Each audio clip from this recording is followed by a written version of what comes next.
Hello students, welcome to my YouTube channel फेसिक classes. हम accounts में एक चैप्टर कर रहे हैं। चैप्टर का नाम है इशू ऑफ डिबेंचर। उसमें एक टॉपिक कर रहे हैं आज, एक नया टॉपिक। इससे पहले मैंने आपको बिल्कुल बेसिक बताया था कि अगर आप कोई डिबेंचर इशू करते हैं तो आपको क्या क्या एंट्रीज करनी है।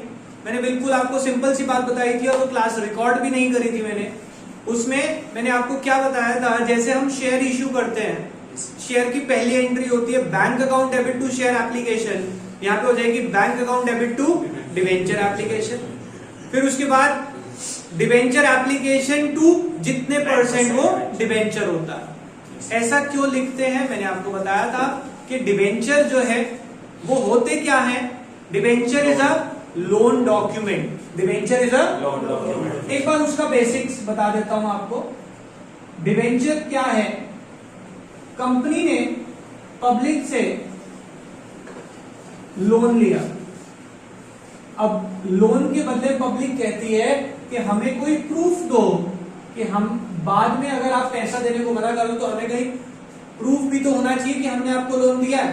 तो कंपनी क्या करती है, डॉक्यूमेंट इशू करती है जिसमें सारी बातें लिखी होती है। कंपनी ने कितना पैसा आपसे लिया है, कितने परसेंट पे लिया है, कितने टाइम बाद वो पैसा चुकाएंगे, वो सारी टर्म्स और कंडीशन इस डॉक्यूमेंट में लिखी होती है।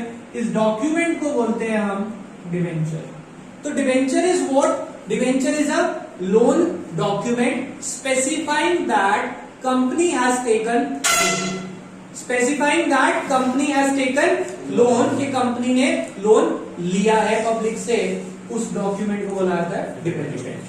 अब बेटा डिबेंचर एक लोन डॉक्यूमेंट है तो इसके नाम के आगे ना हमेशा कोई परसेंटेज लिखी होती है, 10% या 8% या जितने परसेंट क्वेश्चन में बताया होगा। सपोज 10%। यस। तो हम जो पहली एंट्री करते थे इस केस में वो थी हमारी bank account debit to debenture application. दूसरी एंट्री जो करते थे that was debenture application to 10% debenture. बच्चा कहता है सर वहां शेयर कैपिटल आता था, इसके आगे भी कैपिटल लिख दो। मैंने कहा नहीं बेटा, कैपिटल कभी नहीं लिख सकते इसके आगे। क्यों नहीं लिख सकते? क्योंकि जो पैसा ओनर लगाता है उसे कैपिटल बोलते हैं ना। 11th में पढ़ा होगा सबसे पहले दिन। Capital is the money invested bye owner. जिससे आप लोन लेते हैं, क्या वो आपके बिजनेस का मालिक बन जाता है? नहीं। उसे क्या कहते हैं कि भाई तेरा लोन लिया है, ब्याज देंगे, बट मालिक थोड़ी बना देंगे तुम्हें। तो इसीलिए मैंने इनके नाम के आगे कैपिटल वर्ड ना यूज करके इनके नाम से पहले परसेंटेज लिख दी कि हाँ 10% इंटरेस्ट देंगे, ये हमारी जिम्मेदारी है, but you are not the owner. तो इसलिए नाम क्या हुआ, डिबेंचर एप्लीकेशन टू 10% डिबेंचर। ऐसी अलॉटमेंट की क्या एंट्री होगी? Debenture allotment to 10% debenture, bank account debit to debenture allotment. उसमें premium, call in arrear, call in advance वही सेम चलता है जैसा शेयर में था। उसके बाद मैंने आपको बताया था कि इसमें एक टॉपिक होता है जिसका होमवर्क आप ऑलरेडी कर चुके हैं, ऐसा मैं मानता हूं। बाकी आपने नहीं किया तो कोई बात नहीं, सीबीएसई बहुत कुछ सिखाएगा।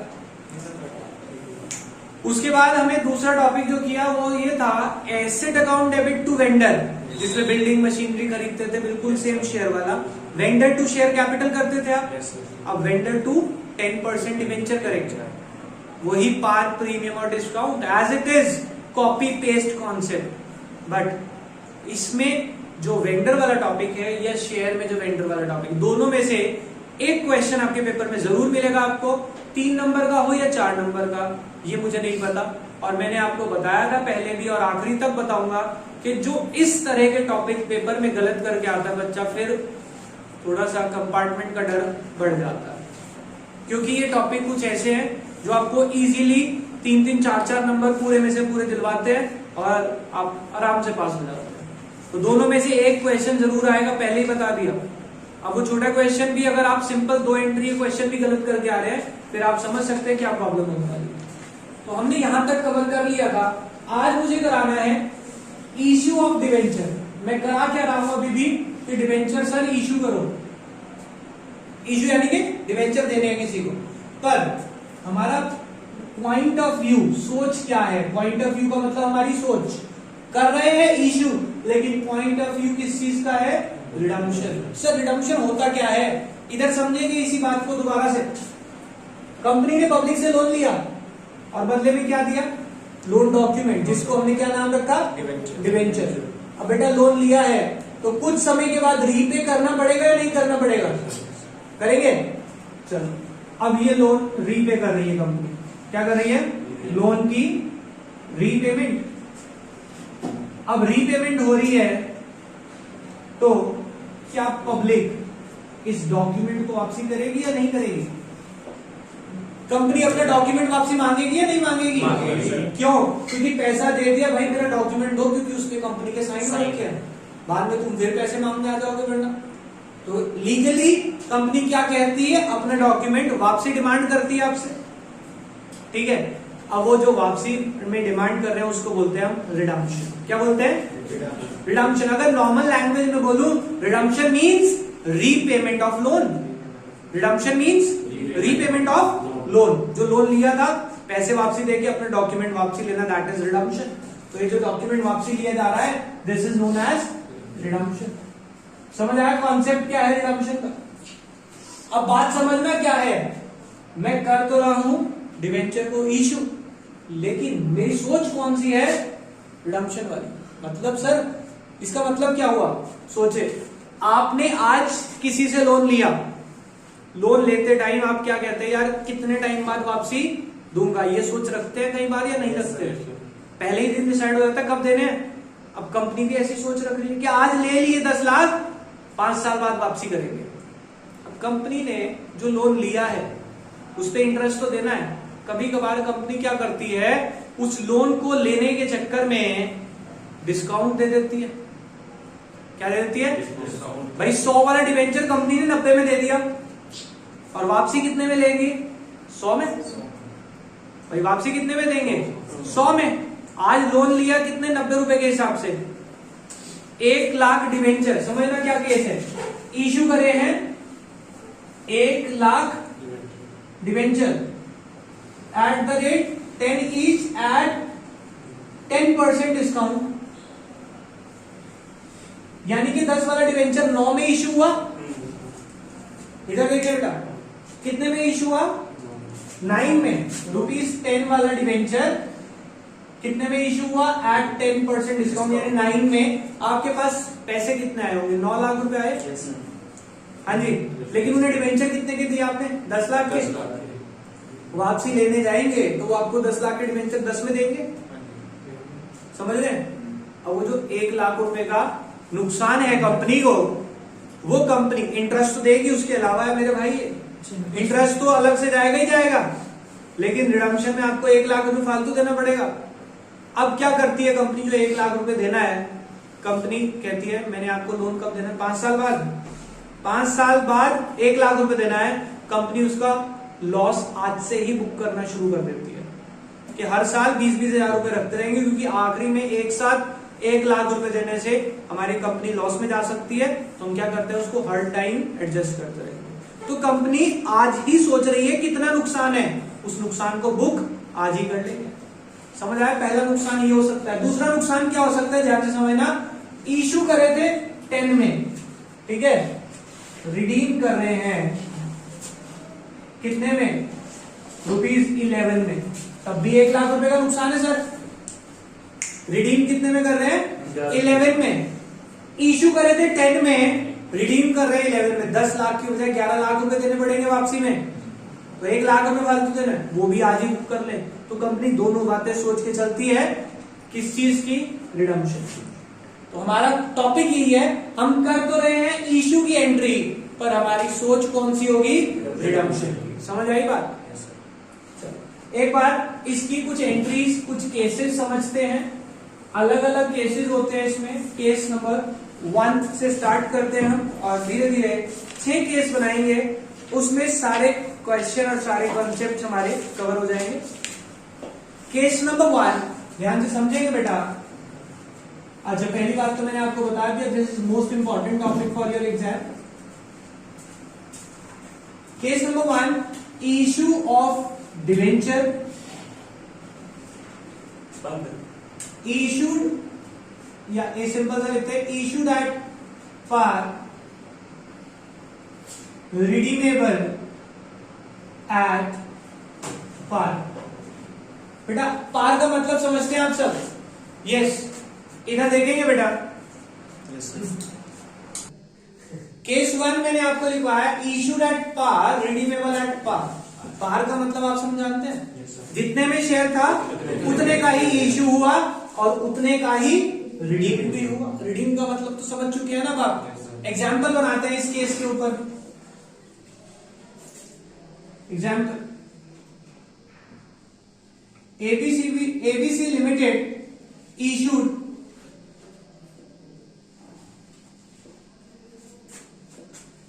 $10,000 debenture, 10,000 9% debenture of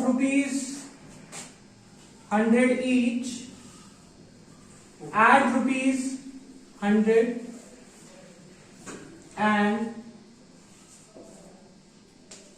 redeemable at ₹100। ध्यान से समझना, अमाउंट 3 बार लिख देंगे, आप कंफ्यूज हो जाएंगे सर करना क्या है ये। 10,000 9% डिवेंचर है। एक डिवेंचर है कितने का? ये तो उसकी फेस वैल्यू बता दी। इशू कितने में हुआ? Issued at ₹100।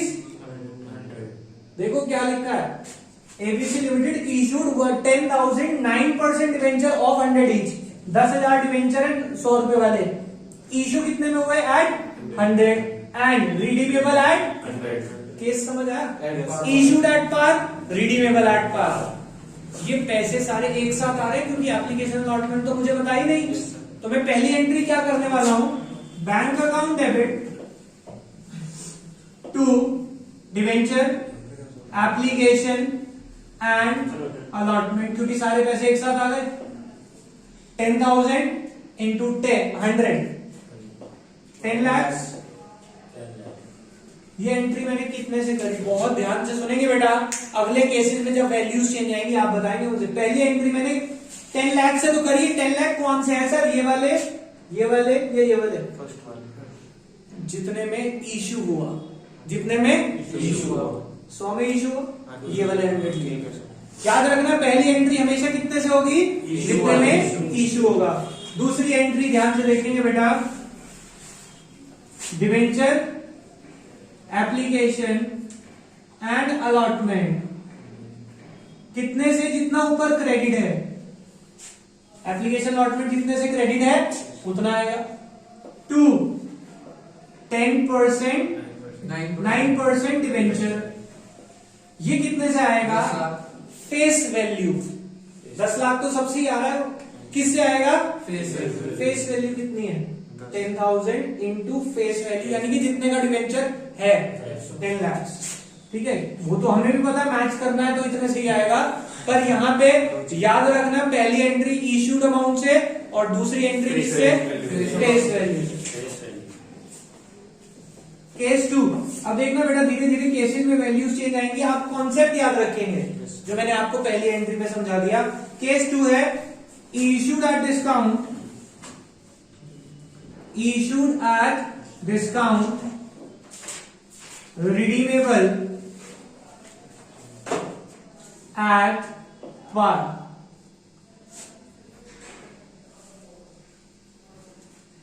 Example, PQR Limited issued 10,000 9% debenture at ₹10,000 debenture of ₹100 at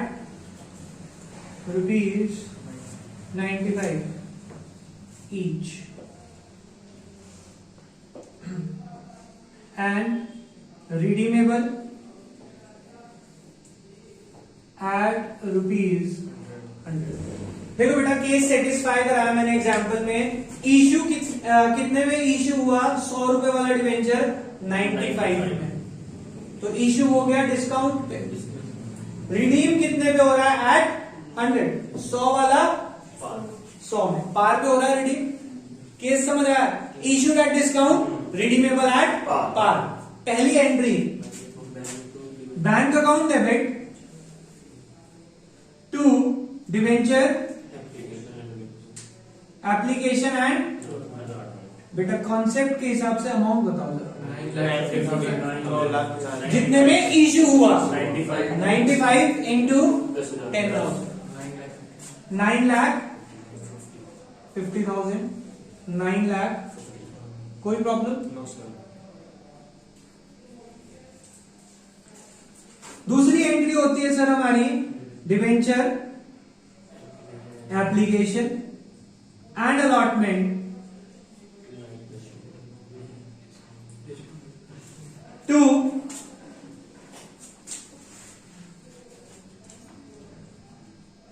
to 9% debenture. Yes बेटा, ये पहली एंट्री कितने अमाउंट से होती है? जितना ऊपर क्रेडिट हुआ यहां पे उतने से ही डेबिट हो जाएगी 950। और 9% डिवेंचर में क्या आएगा भाई? 10 लाख। फेस वैल्यू कितने के थे वो? 10,000, 100 के हिसाब से 10 लाख। डिफरेंस आ गया? कहां पे आया? डेबिट में। क्या लिखेंगे? डिस्काउंट ऑन इश्यू, क्योंकि इश्यू के टाइम का डिस्काउंट है, तो मैं लिख रहा हूं डिस्काउंट ऑन इश्यू डेबिट। कितने का डिस्काउंट दिया मैंने इश्यू पे? 100 वाला 95 में, यानी कि 5 रुपए का पर शेयर। 5 रुपए इंटू 10,000, 10,000 डिवेंचर थे ना, 10,000 इंटू 5, 50,000। कोई प्रॉब्लम? इसकी पहले फोटो क्लिक कर। देखो बेटा, नेक्स्ट केस जो मैंने ऑलरेडी थोड़ा सा एडिट कर लिया है, थर्ड केस क्या है हमारा? Case number 3, issued at par, sorry premium, issued at premium, redeemable at. Example बनाया, इशू करे 10,000, 9% डिवेंचर ऑफ ₹100 ईच एट 110, यानी इशू हो गए प्रीमियम। रिडीमेबल एट ₹100, यानी कि पार में रिडीम हो रहे। पहली एंट्री होगी bank account debit to debenture application allotment, कितने से? जितने का इशू हुआ। इशू कितने पे हुआ? 110। तो 10,000 into 110, it comes out to be 11 lakhs। 11 lakhs। कोई प्रॉब्लम इसमें? दूसरी एंट्री कितने से होती है? डिवेंचर एप्लीकेशन अलॉटमेंट में आता है सर 11 lakhs। जितना ये क्रेडिट हुआ उतना डेबिट हो जाता है। डिवेंचर में क्या आता है? Face value. डिवेंचर में क्या आता है हमारा? कितने हैं? 10,000 डिवेंचर इंटू 100, 10 lakhs। डिफरेंस आ गया क्रेडिट में, तो क्या लिखेंगे? To security premium reserve. बेटा जिस बच्चे ने इसके कॉन्सेप्ट में जल्दी करी कि मैं एक ही बार सारी एंट्री बना लेता हूं, वो गलत कर जाएगा। मैं आपको पहले एंट्री करवा रहा हूं फेस वैल्यू से, जितने का इश्यू हुआ। दूसरी एंट्री में डेबिट में लिखिए जितना क्रेडिट हुआ, क्रेडिट में फेस वैल्यू, डिफरेंस। इश्यू के टाइम पे अगर प्रीमियम था, सिक्योरिटी प्रीमियम लिखवा दिया, इश्यू पे डिस्काउंट था तो डिस्काउंट का इश्यू आ गया, डिफरेंस किधर आ रहा है अपने आप ही पता चल जाता है। समझ आ गई बात? थर्ड केस ध्यान से देखेंगे, issued at par, redeemable at 10,000, 9% debenture of 100 is issued at 100, तो issued at par, redeemable at 105, यानी रिडीमेबल एट प्रीमियम। तो पहली एंट्री होती है bank account debit to debenture application and allotment. कितने से होती है बेटा ये एंट्री? बताएं मुझे। जितने का 10 लाख इशू हुआ 10 lakhs, 10 lakhs डेबिट हो जाएगा 10 लाख। ठीक है। क्रेडिट में क्या आता है? फेस वैल्यू, फेस वैल्यू भी 10 लाख। कोई प्रॉब्लम? अब मेरे पास है प्रीमियम ऑन रिडम्पशन, तो मैं उसे सिक्योरिटी प्रीमियम तो लिख नहीं सकता। क्या लिखूंगा? Premium on. तो मैं यहां पे लिखूंगा प्रीमियम, हमेशा पता है हमें क्या होता है? क्रेडिट। तो मैं लिखने वाला हूं to premium on redemption. Security premium लिख सकता हूं इसे? ना सर। क्यों? सिक्योरिटी प्रीमियम किसे बोलता हूं? जो इशू के टाइम पे प्रीमियम होता है। ये रिडम्पशन का प्रीमियम है, तो नाम लिख दिया प्रीमियम ऑन रिडम्पशन। कितना है? 5 रुपीज इंटू 10,000, 50,000 का। देखो बेटा डिफरेंस आ गया एंट्री में। ये डिफरेंस आएगा हमारा लॉस ऑन इशू डेबिट। कितना? जितना डिफरेंस आ रहा है 50,000। अब बच्चे को कई बार ये नहीं समझ आता सर ये लॉस कैसे हो गया। Yes sir. इधर समझे बेटा, मैंने एक डिवेंचर जो आज इशू किया 100 रुपए में, उसे मैं खरीद रहा हूं 105 में वापसी। भले ही वो प्रीमियम ऑन रिडम्पशन है, पर मेरे लिए तो नुकसान है ना। समझे आप? आपने आज एक चीज बेची 100 रुपए की, उसे खरीद रहे हैं कुछ साल बाद 105 रुपए की, तो आपके लिए फायदा है नुकसान है? नुकसान। आज 100 रुपए में बेच के कल को 105 में खरीदना आपके लिए तो लॉस ही है ना। बेची क्यों थी फिर? सर मजबूरी थी, लोन लेना था, पैसों की जरूरत थी। ये तो नॉर्मल सिचुएशन है ना। तो आपने आज 100 में खरीदी, सॉरी आज 100 में बेची वो चीज, और कल को जब वापसी रिडीम करने गए तो उसने क्या कहा, भैया 105 में दूंगा। तो वो लेनी है तो लेनी है आपने, अब ली तो नुकसान हो गया, इसलिए मैंने लिख दिया loss on issue debit. Is it okay? इसकी फोटो देखो बेटा। नेक्स्ट केस नंबर 5 जो हमने करना है वो क्या है? Issued at discount redeemable at premium. Issued eight discount redeemable at premium. इसका एग्जांपल देखो, 10,000 9% debenture of 100 each issued eight 90।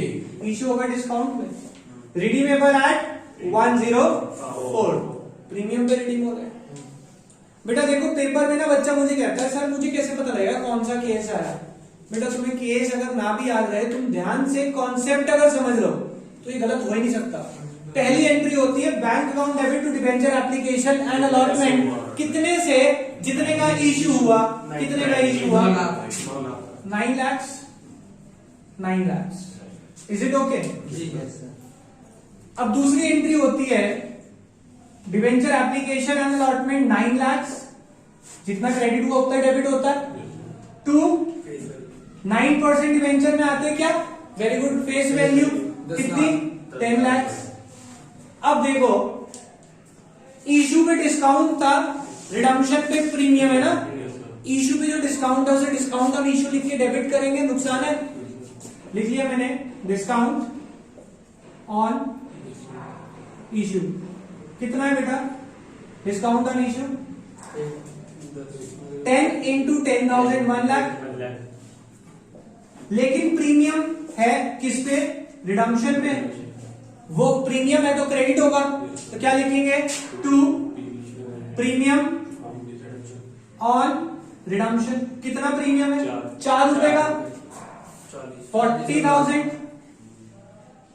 Difference आ गया डेबिट में, क्योंकि जो रिडम्पशन का प्रीमियम होता है उससे तो नुकसान होना ही है। तो अब लिखेंगे loss on issue debit 40,000। Entry match हो गई। मुझे बताया आपको केस समझने की जरूरत क्या है, आपको कॉन्सेप्ट समझ आना चाहिए। ये तो इन्होंने केस बना रखे हैं, मुझे बताने पड़ते हैं, वरना तो मैं सिंपल सी बात करूं कि आपको सिंपल एंट्री करनी है।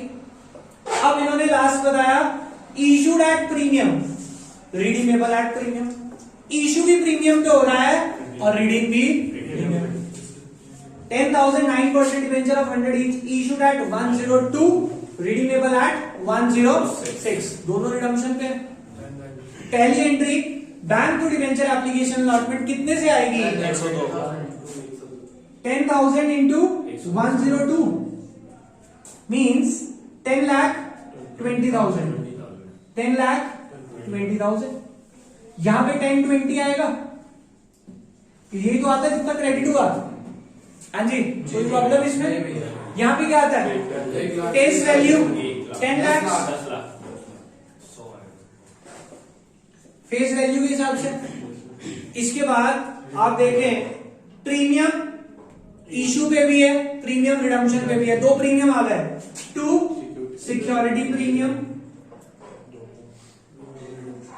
2 premium on redemption. Security premium कितना है? 10,000 इंटू 2 20,000। प्रीमियम ऑन रिडम्पशन कितना है? 10,000 इंटू 6 60,000। डिफरेंस आ गया डेबिट में, सही बोला। लॉस ऑन इशू कितना, टोटल करके निकालोगे 60 आएगा मेरे भाई, समझ आ गई बात। और वैसे भी लॉस ऑन इशू कौन सा होता है, जो प्रीमियम ऑन रिडम्पशन होता है उसके बराबर ही तो आ रहा है, समझ आ गई बात। तो ये 6 के 6 केस हमारे खत्म हो गए। एक इंपॉर्टेंट टॉपिक है, इसका क्वेश्चन आने के चांसेस बहुत होते हैं, तो आप इसे कर लेंगे, बाकी करते हैं नेक्स्ट क्लास में। अभी के लिए बाय बाय।